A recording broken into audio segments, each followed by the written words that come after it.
Hi കൂട്ടുകാരെ, പുതിയൊരു വീഡിയോയിലേക്ക് എല്ലാവർക്കും സ്വാഗതം. അങ്ങനെ കുഞ്ഞമ്മയോട് പറയുകയാണ്, കുഞ്ഞമ്മയെ എൻ്റെ ലക്ഷ്യം എന്തെന്ന് വെച്ചാൽ എൻ്റെ ഇന്ദ്രേട്ടന് ആ വീട്ടിൽ എനിക്കും ഇന്ദ്രേട്ടൻ യാതൊരു വിലയും നിലയില്ലാതെ ജീവിക്കുകയാണ് ഞങ്ങൾ. അപ്പോൾ സത്തിൻ്റെയും സോനയുടെയും അതേ ചോര തന്നെയാണ് ഇന്ദ്രേട്ടൻ എന്ന് തെളിയിക്കാൻ ഈ ഭൂമിയിൽ ഏക ഒരു വ്യക്തി എന്ന് പറയുന്നത് അത് ഈ പറയുന്ന ഇന്ദ്രേട്ടൻ്റെ അച്ഛനാണ്. ആ വ്യക്തിയാണ് ഇല്ലാതാക്കാൻ പോകുന്നത് എന്ന് പറയട്ടോ. ഇതേ സമയം കുഞ്ഞമ്മ പറയണ, മോളെ ഞാൻ എൻ്റെ ഉള്ളിലുള്ള സംശയം ഒന്ന് പറഞ്ഞോട്ടെ, കാരണം അവർ ഇത് ഒരുപക്ഷെ ഇതറിഞ്ഞിട്ട് സുഷീലയും ഹർഷയുടെയും കളികളാണോ ഈ വന്നിരിക്കുന്ന സ്ത്രീ എന്ന് പറയാതിരിക്കാൻ വയ്യ.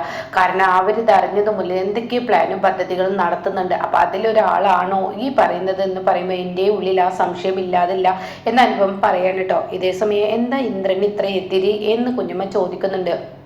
ഇന്ദ്രേട്ടന് കുഞ്ഞുനാളിലെ ഉപേക്ഷിച്ച് പോയ അച്ഛൻ ഇനിയിപ്പോൾ ഒരു സഹായത്തിനായി വരുന്നത് അത്ര ഒന്നും ഇഷ്ടമല്ല. അതാണ് ഇന്ദ്രേട്ടൻ്റെ പ്രശ്നം. അതാണ് ഇവിടുത്തെ എനിക്കും പറ്റുന്നത്. പക്ഷെ ഞാൻ ഇതൊക്കെ ചെയ്യുന്നത് എൻ്റെ ഇന്ദ്രേട്ടന് വേണ്ടിയാണ്. എൻ്റെ ഇന്ദ്രേട്ടൻ ഈ ഭൂമിയിൽ ആരുമില്ലാതെ ഒറ്റയ്ക്ക് പോവരുതെന്നൊരു സങ്കടം കൊണ്ടും ഞങ്ങൾ ആ വീട്ടിൽ ഒറ്റപ്പെടരുത് എന്നൊരു സങ്കടം കൊണ്ട് മാത്രമാണ് ഞാൻ ഇതിനൊക്കെ ഒരുങ്ങുന്നത് എന്ന് പറയുമ്പോൾ മോളെ എനിക്ക് മനസ്സിലാവും നിൻ്റെ മാനസികാവസ്ഥ. എന്തായാലും ശരിയാവും. ഇനി എന്തായാലും ഞാൻ ഇവിടെ നിന്നാൽ ശരിയാവില്ല. ഇനി കുറച്ചും കൂടി നേരം വൈകിയ വീട്ടിൽ പ്രശ്നമാവും. ഞാൻ എന്തായാലും പോട്ടെ, എന്തായാലും നീ പോവാൻ നോക്കും മോളെ എന്നൊക്കെ പറഞ്ഞു വിടുകയാണ് കേട്ടോ. അങ്ങനെ അനുപം അങ്ങ് പോകുന്നത് ഇന്ദ്രൻ ഒരു ഓട്ടോയിൽ വന്നിറങ്ങുമ്പോൾ കാണുകയാണ് കേട്ടോ. ഇതേ സമയം കുഞ്ഞമ്മയെ എന്ന് പറഞ്ഞ് കുഞ്ഞമ്മയെ വിളിക്കുകയാണ്. കുഞ്ഞമ്മ എന്താ ഇവിടെ? അത് പിന്നെ എന്തൊക്കെ പറഞ്ഞ് പരിങ്ങണ്ട, ഞാൻ കണ്ടു അനുവിനെ കണ്ടതാണെന്ന് എനിക്ക് മനസ്സിലായി. നിങ്ങൾ തമ്മിലുള്ള കൂടിക്കാഴ്ച എന്തിനേയും. അപ്പോൾ അത് കേട്ടോടെ കുഞ്ഞമ്മ പറയണം, മോനെ ഇന്ദ്ര മറച്ചു വെക്കുന്നില്ല, നിന്റെ അച്ഛൻ ശേഖരനെ കുറിച്ച് പറയാനാണ് അനു എൻ്റെ അടുത്ത് വന്നത്. ഈ അനുവിന് എന്തിൻ്റെ കേടാണ്? അവൾക്ക് അവളുടെ പണി നോക്കിയാൽ പോരെ, വെറുതെ ആവശ്യമില്ലാത്ത ഓരോ പ്രശ്നത്തിൽ ചെന്ന് തലയിട്ട് ഓരോ പ്രശ്നങ്ങൾ വലിച്ചു വെക്കുന്നതെന്ന് പറയുമ്പോൾ, ഇല്ല മോനെ, ഇത് ആവശ്യമില്ലാത്ത പ്രശ്നമാണെന്ന് എനിക്ക് തോന്നുന്നില്ല. ഈ കുഞ്ഞമ്മ പറയുന്നത് നീ ഒന്ന് കേൾക്ക്. അനു നിനക്ക് വേണ്ടിയാണ് ഇതൊക്കെ ചെയ്യുന്നത്, എനിക്ക് വേണ്ടി എന്ത് ചെയ്യുന്നത്? അതെ, ആ വീട്ടിൽ നിനക്കും അനുവിന് യാതൊരു വിലയില്ലാതെ സുശീലയുടെ ഒപ്പം താമസിക്കുന്നത് നല്ലത്. നിന്റെ ജന്മരഹസ്യം അറിയാവുന്ന നിന്റെ ചോരയായ നിന്റെ അച്ഛന് മാത്രമാണ്. നിന്റെ അച്ഛനോട് നീ ചോദിക്കണം, നീ നിന്റെ അച്ഛൻ്റെ മകൻ തന്നെയല്ലേ എന്ന്. അപ്പോൾ സോനയും ഈ പറയുന്ന സത്യനൊക്കെ നിന്റെ കൂടെ ഉണ്ടാവും, അതുകൊണ്ടാണ് പറയുന്നതെന്നൊക്കെ പറയുമ്പോൾ ഇന്ദ്രൻ്റെ ഉള്ളിൽ ചെറിയൊരു വെളിവ് വരികയാണ് കേട്ടോ. എന്നാൽ ഈ സമയം ശേഖരനെയാണ് കാണിക്കുന്നത്. ശേഖരൻ തന്നെ കണ്ണാടൊക്കെ മുഖത്ത് ഇങ്ങനെ വെക്കുന്ന സമയത്താണ് കേട്ടോ അങ്ങോട്ടേക്ക് ഈ പറയുന്ന രാധൻമണി കയറി വരുന്നത്. അപ്പോൾ രാധൻമണി പറയാണ്, അതെ നമുക്ക് ഡിസ്ചാർജൊക്കെ കിട്ടി, ഇനി നമുക്ക് പോവാലോ.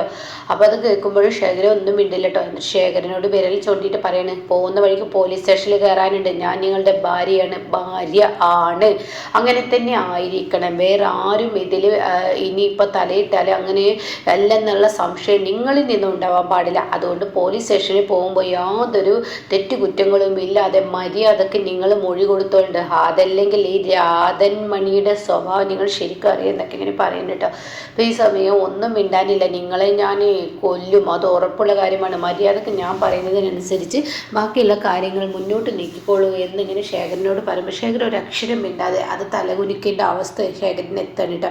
ആ സമയമാണ് അനന്തം മാഷും ദാസും അങ്ങോട്ടേക്ക് കയറി വരുന്നത്. അപ്പോൾ അനന്തം മാഷും ദാസും ഉടൻ തന്നെ, നിങ്ങളെ കാത്തിരിക്കുകയായിരുന്നു, ഞങ്ങളിപ്പോൾ സംസാരിച്ചത് നിങ്ങളുടെ കാര്യമാണെന്ന് പറഞ്ഞ് രാധൻമണി അവരുടെയും മനസ്സിലൊരു ഇടം പിടിക്കണം കേട്ടോ. എന്നിട്ട് പറയണം, നിങ്ങളുടെ കാര്യമാണ് സംസാരിച്ചത്, ഇത്രയും നല്ലൊരു മനസ്സുള്ള ഒരാളുകളെ എവിടെയും ഞങ്ങൾ കണ്ടിട്ടില്ല, അതിനെക്കുറിച്ചൊക്കെ ഇപ്പോൾ എൻ്റെ ഏട്ടനോട് പറയുകയായിരുന്നു.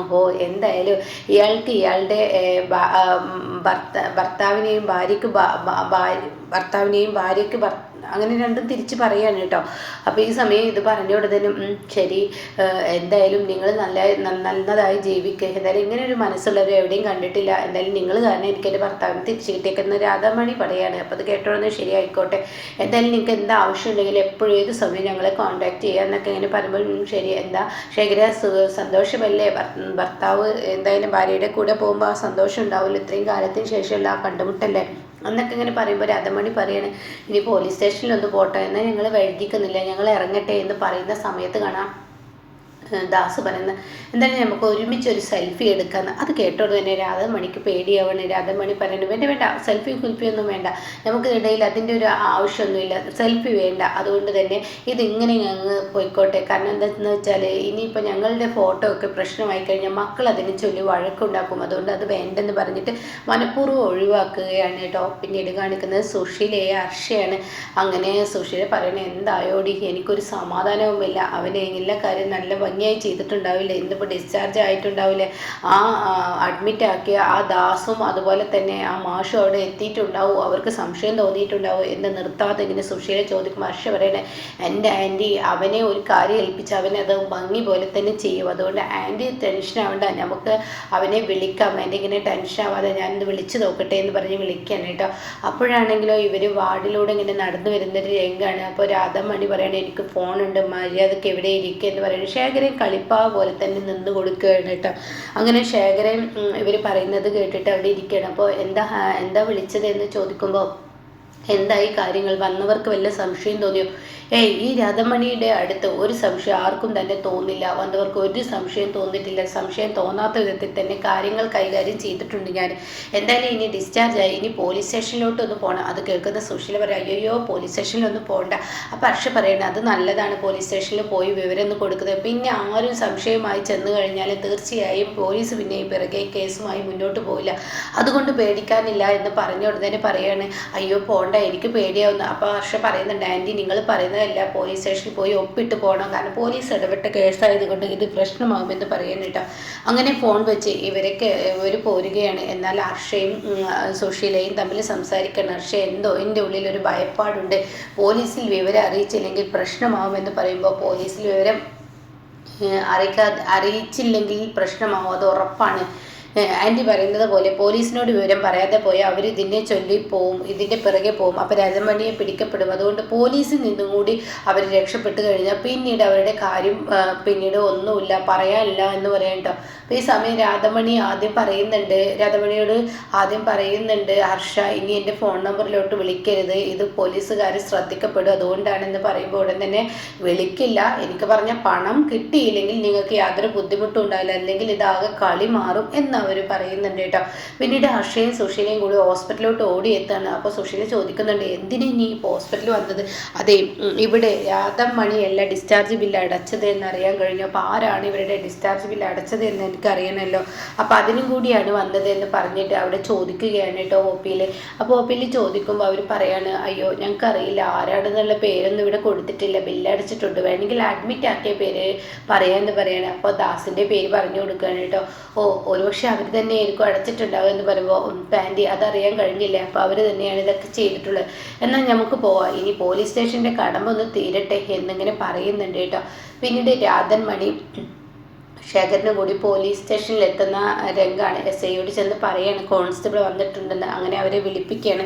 അവർ എസ് ഐയുടെ മുന്നിലെത്തണം. അപ്പോൾ എസ് ഐ ചോദിക്കണം എന്താണ് നിങ്ങൾക്ക് രണ്ടാൾക്കും ഇപ്പോൾ സന്തോഷമായില്ലേ?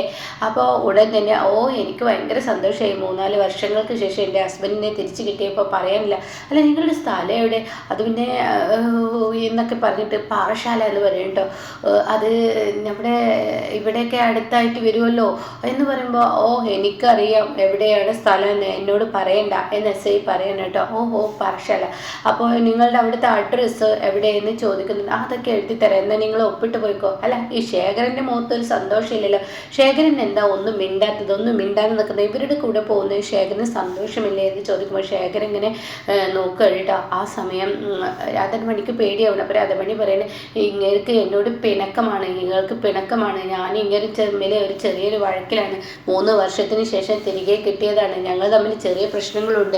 അത് കേട്ടോടുന്നതിന് എന്താ പ്രശ്നം എന്ന് ഇവിടെ പറഞ്ഞു. അയ്യോ സാറേ ഞങ്ങൾ തമ്മിലുള്ള പ്രശ്നം നിങ്ങൾ തമ്മിൽ തീർക്കാനുള്ള, ഞങ്ങൾ റൂമിൽ ചെന്നിട്ട് ഞങ്ങൾ അവിടെ ചെന്ന് ചേർത്തോളാം എന്ന് പറയാണ്. അതിൻ്റെ കനമാണ് ഇങ്ങർക്കെന്ന് പറയാൻ കേട്ടോ. അതിൻ്റെ കനമാണല്ലേ ശേഖര എന്ന് എസ് ഐ ചോദിക്കുകയാണ്. അതെ എന്നുള്ള ഭാഗത്ത് രാധമണി തന്നെ തലയായിട്ടാണ്. ശേഖരൻ ഒന്നും മിണ്ടില്ല, മൂക്കം ഒരേപോലെ പിടിക്കുകയാണ് കേട്ടോ. അപ്പോൾ ആ സമയം എന്നാ രാധാമണി നീ ഒരു പണി ചെയ്യേ, ഇവിടെ നിൻ്റെ ID പ്രൂഫ് അത് കൊടുത്തിട്ട് പോ, അതിൻ്റെ ഒരു കോപ്പി ഇവിടെ കൊടുത്തിട്ട് പോ. അത് കേൾക്കുന്ന രാധാമണി ആകെ പേടിച്ചു പോയിട്ട്, അയ്യോ എനിക്കെങ്ങനെ എൻ്റെ ID പ്രൂഫ് തരാനാണ്, എൻ്റെ ഭർത്താവിന് കിട്ടിയെന്ന സന്തോഷത്തിൽ ഞാൻ പെട്ടെന്ന് ഇങ്ങോട്ട് ഓടി വരികയാണ്. എന്നാൽ നിങ്ങൾ എന്നോട് കൊണ്ടുവരാനൊന്നും പറഞ്ഞിട്ടില്ലല്ലോ, അങ്ങനെയല്ല ഞാൻ എങ്ങനെയാണ് ഈ ഒരു ID പ്രൂഫ് ഇവിടെ തരാൻ? അയ്യോ എൻ്റെ കയ്യിൽ അതില്ല സാറേ എന്നൊക്കെ പറഞ്ഞ ഉടനെ തന്നെ പോലീസ് പറയാണ്, അതില്ലാതെ ഇയാളെ കൊണ്ടുപോകാൻ പറ്റില്ലല്ലോ, കാരണം ഇത് കുറച്ച് വല പിടിച്ച കേസാണ്, ഇത് അങ്ങനെ കൊണ്ടുപോകാൻ പറ്റില്ല.